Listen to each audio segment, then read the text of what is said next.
Hello everyone, welcome to Samarth class. Guys, इस video में बात करेंगे difference between the inductive and deductive method. आगमन विधि और निगमन विधि में क्या डिफरेंस है इसके बारे में। इससे पहले वीडियो में मैंने इंडक्टिव मेथड और डिडक्टिव मेथड को दोनों को ही डिटेल में डिस्कस किया हुआ है। इंडक्टिव मेथड और डिडक्टिव मेथड की मेरिट डिमेरिट सब कुछ डिस्कस कर चुके हैं। तो यहाँ पे उनके डिफरेंस को समझेंगे कि क्या दोनों विधियों में क्या अंतर है। अगर गाइज आपने इस चैनल को अभी तक सब्सक्राइब नहीं किया है तो आप इसे सब्सक्राइब कीजिए, शेयर कीजिए, लाइक कीजिए। आइए शुरू करते हैं कि डिफरेंस क्या है दोनों विधियों में। इंडक्टिव मेथड आगमन विधि, डिडक्टिव मेथड निगमन विधि।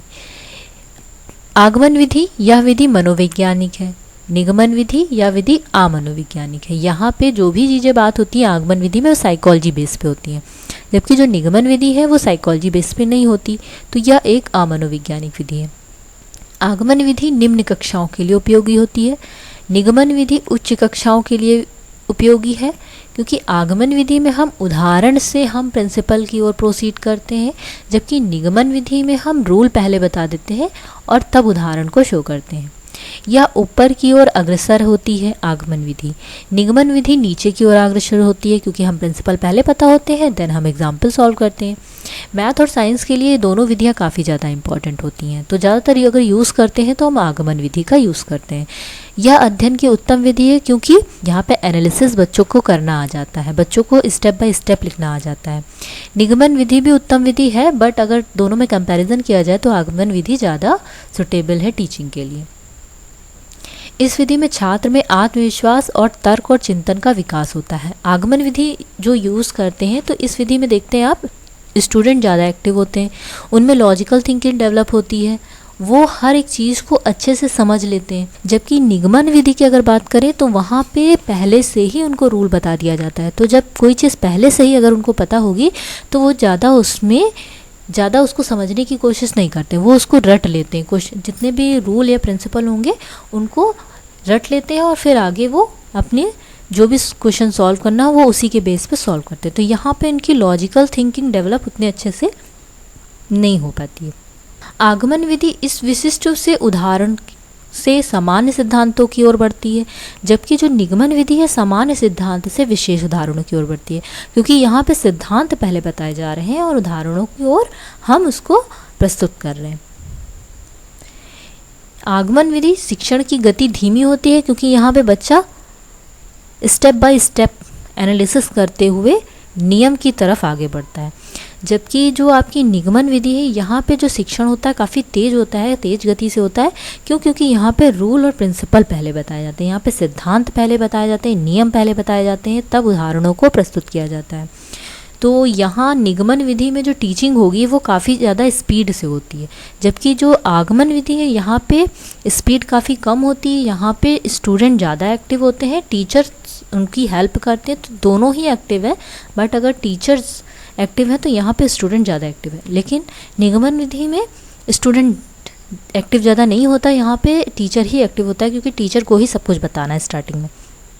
और लॉजिक थिंकिंग भी स्टूडेंट की उतनी ज़्यादा डेवलप नहीं होती है, स्टूडेंट सिर्फ रटने पे ज़्यादा फोकस करता है।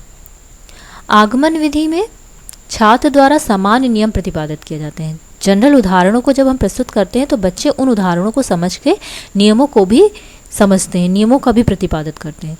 जबकि जो निगमन विधि है इसमें छात्रों को सामान्य नियम बताया जाता है, सिंपल एक नियम बता दिया जाता है, उसी के बेस पे आगे हम एग्जाम्पल क्वेश्चन जो भी करना चाहें उसी के बेस पे होते हैं। तो बच्चों को क्या करना होता है, अगर मैथ्स का क्वेश्चन कोई कर रहे हैं तो मैथ्स का जो एक फार्मूला जनरल है तो उसी फार्मूले को वो याद कर लेते हैं और उसी के बेस पे जितने भी क्वेश्चन होते हैं वो उनको कर लेते हैं। तो यहाँ पे जो भी नियम बताए जाते हैं वो सामान्य नियम बताए जाते हैं। आगमन विधि में छात्र को खोज एवं निरीक्षण के अवसर मिलते हैं, क्योंकि जब यहाँ पे हम उदाहरण शो करते हैं तो उदाहरण के द्वारा बच्चों में एनालिसिस करने की पावर, ऑब्जर्वेशन करने की पावर बढ़ती है।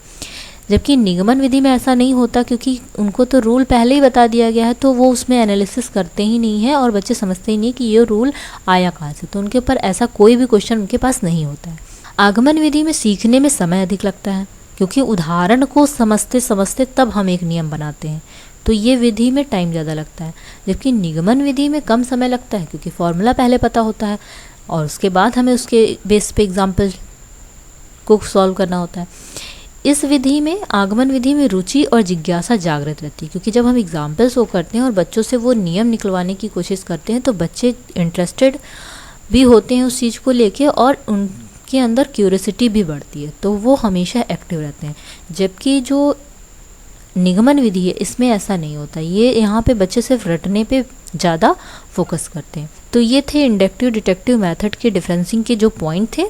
तो ये इंडक्टिव डिडक्टिव मेथड में जो डिफरेंस था उनके कुछ पॉइंट थे जिनके बेस पे हम दोनों को डिफरेंशिएट कर सकते हैं कि इंडक्टिव मेथड और डिडक्टिव मेथड है क्या। इंडक्टिव और डिडक्टिव मेथड की अगर आपने मेरिट और डिमेरिट अच्छे से पढ़ी हुई हैं तो आप दोनों में डिफरेंस अच्छे से समझ सकते हैं। आई होप आपको समझ में आ गया होगा कि इंडक्टिव और डिडक्टिव मेथड कितना इम्पॉर्टेंट है और दोनों में क्या डिफरेंस है। और दोनों में अगर डिफरेंस देखें तो आगमन विधि ज़्यादा इंपॉर्टेंट है क्योंकि इसमें एनालिसिस करने की पावर बच्चों की काफ़ी ज़्यादा होती है। दोनों ही विधियाँ इंपॉर्टेंट है बट आगमन विधि का यूज़ सबसे ज़्यादा किया जाता है क्योंकि यहाँ पे स्टूडेंट ज़्यादा एक्टिव होते हैं। बट अगर आप देखें जो डिटेक्टिव मेथड है, डिटेक्टिव मेथड में बस इतना है कि ये उच्च कक्षाओं के लिए है क्योंकि यहाँ पे फॉर्मूला के बेस पे टीचिंग होती है और सिलेबस बहुत जल्दी कंप्लीट हो जाता है।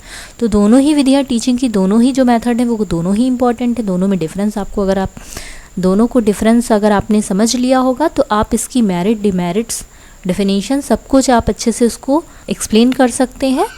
और आई होप आपको ये समझ में आ गया होगा कि दोनों में क्या डिफरेंस है। अगर आपको वीडियो अच्छी लगी हो प्लीज़ इसे लाइक कीजिए, शेयर कीजिए, चैनल को सब्सक्राइब कीजिए। Thank you so much.